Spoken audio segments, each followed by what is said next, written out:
Welcome back, everyone. So now I want to get into a specific kind of trauma because this one's going to resonate with me, and I'll talk about how it connects to me next time. So, emotional trauma is caused by just experiences that overwhelm a person's ability to emotionally cope, right? Deal with the situation, especially when those experiences create, say, intense fear, helplessness, shame, rejection, betrayal, or loss or safety. And unlike, say, physical trauma, right? Another common kind of trauma, emotional trauma may happen even when there's no physical injury, right? What matters here is the psychological impact and how deeply the experience just disrupts a person's sense of security, even identity or connection. And some common causes of this may include things like emotional abuse or manipulation, right? Almost the same thing. Chronic criticism, humiliation, or shaming, as we mentioned before, neglect or emotional abandonment, rejection by caregivers, partners, peers, or maybe communities, betrayal in close relationships or friendships, bullying or social exclusion, witnessing conflict, violence, instability, maybe growing up with like unpredictable or emotionally unsafe parents or caregivers. Could include domestic violence environments, maybe experiencing things like sudden loss, grief, or separation, or experiencing other things like divorce or family breakdown.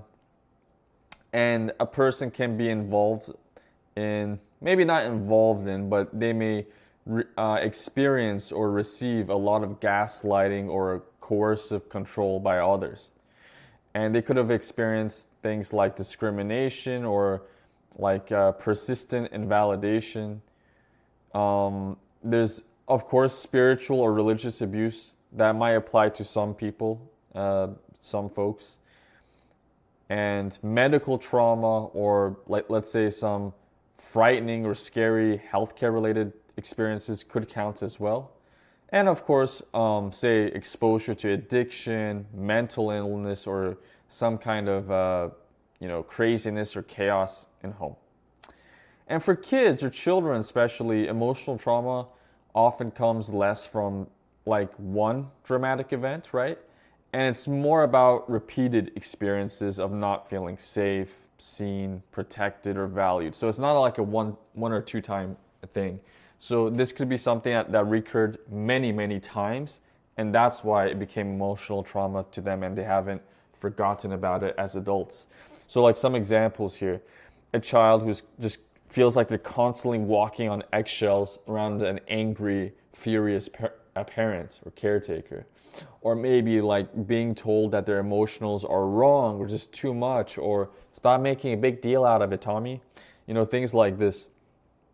And like repeated abandonment, or maybe like things like inconsistent affection. They didn't receive love and care, or emotional love or respect, whatever, as much as they desired or expected or something. And, having love tied to, or love just being connected to things like your performance, right? Your achievements, your accomplishments, your obedience to your parents or others, or just perfection, right? Do you have that or not? And even being ignored during times of distress. You're feeling a lot of stress, a lot of pain, but nobody gives a shit. And they're probably aware of it too, but they just don't give a damn. And emotional trauma can also result from events that aren't like intentionally abusive, and this could include things like a caregiver's death, right? Your parent or step parent or whatever, they raised you and they just died, and you're affected by this. um, or like severe illness, right?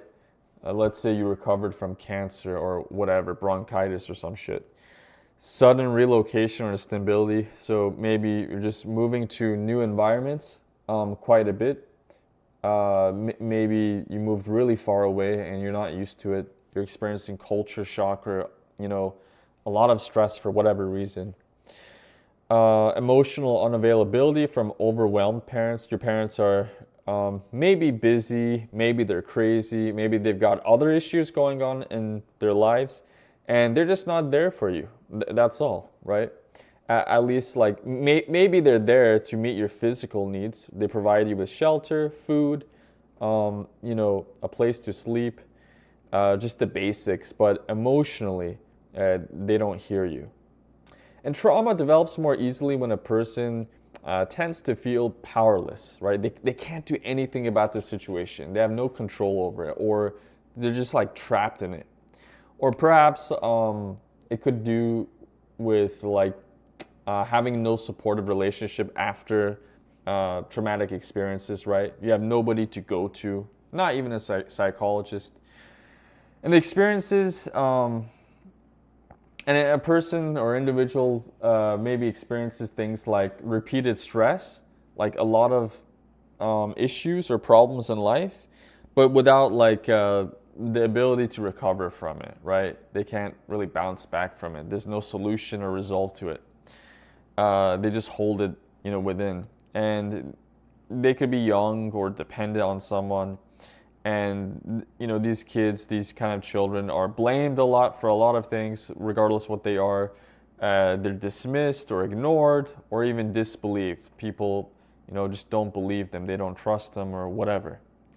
And common signs of emotional trauma can include things like anxiety or, I don't know, emotional numbness, maybe hypervigilance. You're really aware of something, right? With great detail, difficulty trusting others, right? And you feel, signs of shame or low self-worth, low self-esteem, low self-confidence. You experience like fear of abandonment. Maybe you have experienced reactions to criticism, like when people put you on blast or actual conflict. And you may experience things like dissociation or disconnect or like just shutting down, right? And you have trouble just regulating your emotions. And in some cases, maybe you're people pleasing, or you're displaying avoidance patterns, or you're feeling unsafe, even if the situations are calm, right? So emotional trauma is real, right? It's not something that's faked, even if others think the experience wasn't bad enough. Oh, come on, Sarah, you're over exaggerating here. Knock it off. Like, grow up, be mature, blah, blah, blah. You're not 2 fucking years old or something, right? You're not 2 years old. So, people put you down in these ways. They don't give a shit. They think you're just a fucking pussy. I don't think that way. They think that way. And so your nervous system, not surprisingly, it responds to perceived emotional danger, right? It interprets all this crap as something that's like a bunch of mental knives being thrown at you, especially when this stress is just prolonged or relational, right? So yeah, just think about these things. Think about whether or not you go through it, or if you did, were you able to resolve a lot of these, signs and situations? And I'll see you in the next one.